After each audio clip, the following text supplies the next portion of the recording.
Hi, welcome back to YouTube channel Mahakali ಕೈ ರುಚಿಗೆ ಸ್ವಾಗತ. ನಾನು ಪ್ರೇಮ. ನೋಡಿ, ಇವತ್ತಿನ ರೆಸಿಪಿ ಮಸಾಲೆ ಕಡಲೆ.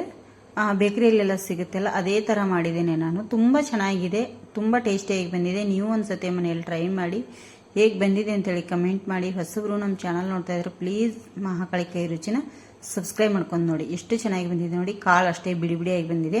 ನಾನು ಹೇಳೋ ಥರ ನೀವು ಮಾಡ್ಕೊಂಡ್ರೆ ನಿಮಗೂ ಇದೇ ಥರ ಆಗುತ್ತೆ. ಅಂಗಡಿಯಿಂದ ತಂದು ತಿನ್ನುವಂಥ ಅವಶ್ಯಕತೆನೇ ಇರಲ್ಲ ಫ್ರೆಂಡ್ಸ. ಮನೆಯಲ್ಲಿ ನೋಡಿ ನ್ಯಾಚುರಲ್ ಆಗೇನೆ ಮಾಡ್ಕೋಬಹುದು. ಹೇಗೆ ಮಾಡೋದು ಅಂತೇಳಿ ನೋಡೋಣ ಬನ್ನಿ.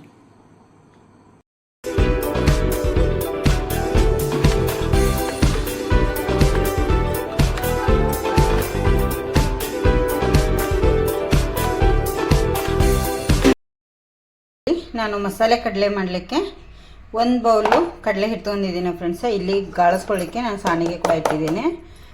ಒಂದು ಬೌಲು ಕಡಲೆ ಹಿಟ್ಟಿದು ನೋಡಿ. ಈ ಥರ ಈಗ ಗಂಟಿಲ್ಲದಾಗೆ ಬೇಕು ನಮಗೆ ಹಿಟ್ಟು, ಅದಕ್ಕೆ ಗಾಳಿಸ್ಬೇಕಾಗತ್ತೆ. ನೋಡಿ, ಇಲ್ಲಿ ಹಿಟ್ಟೆಲ್ಲ ಗಾಳಿಸಿದ್ದೇನೆ ಫ್ರೆಂಡ್ಸ.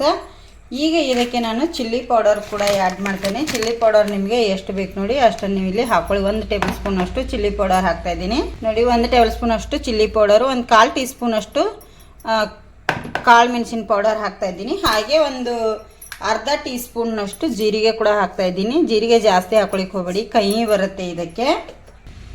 ಇದಕ್ಕೆ ರುಚಿಗೆ ತಕ್ಕಷ್ಟು ಉಪ್ಪು ಕೂಡ ಹಾಕ್ತಾ ಇದ್ದೀನಿ ನೋಡಿ. ಈಗ ಫ್ರೆಂಡ್ಸ್, ಇದನ್ನೀಗ ನೀರು ಹಾಕಿ ನಾನು ಗಂಟಿಲ್ಲದ ಹಾಗೆ ಕಲಿಸ್ತೇನೆ.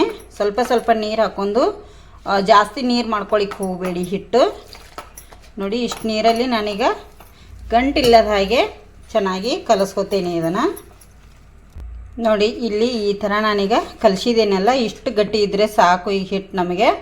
ಇದಕ್ಕೆ ಈಗ ಕ್ಲೀನ್ ಮಾಡಿ ಇಟ್ಕೊಂಡಿರುವಂಥ ಶೇಂಗಾನ ನಾನು ಹಾಕ್ತೇನೆ. ಒಂದು ಅರ್ಧ kg ಶೇಂಗಾ ಹಾಕ್ತಾ ಇದ್ದೀನಿ ನೋಡಿ.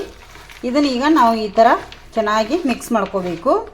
ಎಲ್ಲ ಶೇಂಗಾ ಮಿಕ್ಸ್ ಆಗೋವರೆಗೂ ಮಿಕ್ಸ್ ಮಾಡಬೇಕಾಗತ್ತೆ ನೋಡಿ. ಈಗ ಈ ಥರ ನೋಡಿ ಚೆನ್ನಾಗಿದು ಮಿಕ್ಸ್ ಆಗಬೇಕು. ಎಲ್ಲದಕ್ಕೂ ಹೊಂದ್ಕೊಳ್ಳೋ ರೀತಿ ಮಿಕ್ಸ್ ಮಾಡ್ಕೊಳ್ಳಿ ನೋಡಿ.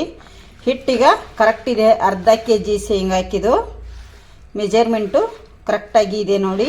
ಇದೇ ಥರ ಮೆಜರ್ಮೆಂಟಲ್ಲಿ ನೀವು ಕೂಡ ಮಾಡಿ ಫ್ರೆಂಡ್ಸ.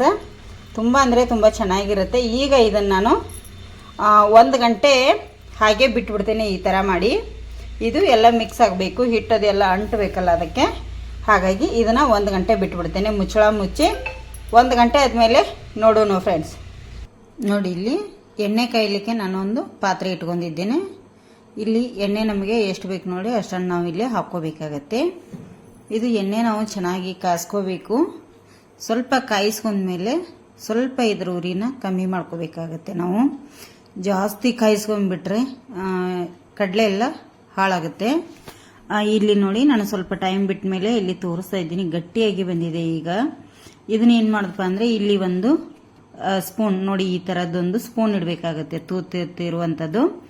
ಅದರ ಮೇಲೆ ನಾನಿಲ್ಲಿ ಸ್ವಲ್ಪ ಕಡಲೆನ ಹಾಕೋತೀನಿ ನೋಡಿ. ಈಗ ಒಂದೊಂದೇ ಬಿಡಲಿಕ್ಕೆ ತುಂಬ ಟೈಮ್ ತಗೊಳುತ್ತೆ ಫ್ರೆಂಡ್ಸ್. ಈ ಥರ ನೀವು ಒಂದ್ಸತಿ ಮಾಡಿ ನೋಡಿ. ನಾನು ಅಲ್ಲಿ ಒಂದು ಸ್ವಲ್ಪ ಹಾಕಿದೆ. ಆ ಥರ ಎಣ್ಣೆ ಹಾಕಿ ಪಟ್ ಪಟ್ ಅಂಥೇಳಿ ನಾವು ಅಲ್ಲಿ ಸ್ಪೂನಿಂದ ಬಿಡಿಸ್ಕೋಬೇಕಾಗತ್ತೆ. ಕೂಡಲೇ ಅಲ್ಲೇ ತುಂಬ ಹೊತ್ತು ಬಿಟ್ಟರೆ ಕಾಳು ಬಿಡುವುದಿಲ್ಲ ನಮಗೆ, ಅಂಟುತ್ತೆ ಎಣ್ಣೆಯಲ್ಲಿ ಫ್ರೈ ಆದ ಕೂಡಲೇ. ಇಲ್ಲಿ ನಾನು ಈ ಥರ ಎಣ್ಣೆ ಹಾಕಿ ಕೂಡಲೇ ಅಲ್ಲಿ ಬಿಡಿಸ್ಕೊತಾ ಇದ್ದೀನಿ ನೋಡಿ. ಒಂದೊಂದೇ ಆ ಥರ ಕಚ್ಚಾಡಿಸ್ಬೇಕು ನಾವು ಈಜಿಯಾಗಿ. ಒಂದೊಂದೇ ಕಾಳಾಗಿ ನಮ್ಗೆ ಬಿಡ್ತಾ ಹೋಗ್ತಾವೆ ಫ್ರೆಂಡ್ಸ್ ಚೆನ್ನಾಗಿ ನೋಡಿ. ಅಲ್ಲಿ ಬಿಡ್ಲಿಕ್ಕೆ ಸ್ಟಾರ್ಟ್ ಮಾಡ್ತಾವು. ಆ ಥರ ನೀವು ಸ್ಪೂನನ್ನು ಕಾದ ಎಣ್ಣೆಯಲ್ಲೇ ಇಡಬೇಕಾಗತ್ತೆ. ನಾವು ಒಂದೊಂದೇ ಅಲ್ಲಿ ಬಿಡಬೇಕಾಗತ್ತೆ. ತುಂಬ ಚೆನ್ನಾಗಿ ಅವು ಕಾಳುಗಳು ಬಿಡ್ತಾವೆ ನೋಡಿ. ನೋಡಿ ಒಂದೊಂದೇ ಹೇಗೆ ಬಿಟ್ಟಿದ್ದಾವೆ ಫ್ರೆಂಡ್ಸ. ಇಲ್ಲಿ ನಾನು ಕೆಮಿಕಲ್ಸ್ ಅನ್ನು ಕೂಡ ಯೂಸ್ ಮಾಡಿಲ್ಲ. ಕಲರ್ ನೋಡಿ ಎಷ್ಟು ಚೆನ್ನಾಗಿ ಬಂದಿದೆ. ಕಾಶ್ಮೀರಿ ಚಿಲ್ಲಿ ಪೌಡರ್ ಯೂಸ್ ಮಾಡಿರೋದ್ರಿಂದ ಇಲ್ಲಿ ಕಲರ್ ಕೂಡ ತುಂಬ ಚೆನ್ನಾಗಿ ಬಂದಿದೆ. ಎಣ್ಣೆಯಲ್ಲಿ ಇಟ್ಟ ತಕ್ಷಣ ನೀವು ಆದಷ್ಟು ಬೇಗನ ಬಿಡಿಸ್ಕೋಬೇಕು. ಇಲ್ಲಾಂದ್ರೆ ಒಂದೇ ಒಂದು 30 ಸೆಕೆಂಡ್ ಮೇಲೆ ಜಾಸ್ತಿ ಇಟ್ಕೊಂಡ್ರೆ ಅದು ಕಣ್ಣಿನೇ ಉಳಿದು ಬಿಡುತ್ತೆ. ಗಂಟಾಗಿ ಒಂದೇ ಕೂತ್ಕೊಂಡ್ಬಿಡುತ್ತೆ, ನಮಗೆ ಚೆನ್ನಾಗಿರೋದಿಲ್ಲ ನೋಡಿ. ಎಲ್ಲ ತೆಗೆದ್ಮೇಲೆ ಎಷ್ಟು ಚೆನ್ನಾಗಿ ಬಿಡಿ ಬಿಡಿಯಾಗಿ ಕಾಳವಾಗಿದೆ ಎಲ್ಲ ಫ್ರೆಂಡ್ಸ. ಗರಿಯಾಗಿ ಬಂದಿದೆ. ನಾವು ಎಲ್ಲಿಗಾದರೂ ಟೂರ್ಗೆ ಅದು ಹೋಗ್ಬೇಕಂದ್ರೆ ಈ ಥರ ನಾವು ಮಾಡಿಟ್ಕೊಂಡು ಹೋದರೆ ತುಂಬ ಚೆನ್ನಾಗಿರುತ್ತೆ. ನೀವು ಒಮ್ಮೆ ಮನೆಯಲ್ಲಿ ಟ್ರೈ ಮಾಡಿ ಹೇಗೆ ಬಂದಿದೆ ಅಂಥೇಳಿ ಕಮೆಂಟ್ ಮಾಡಿ ಹೇಳಿ.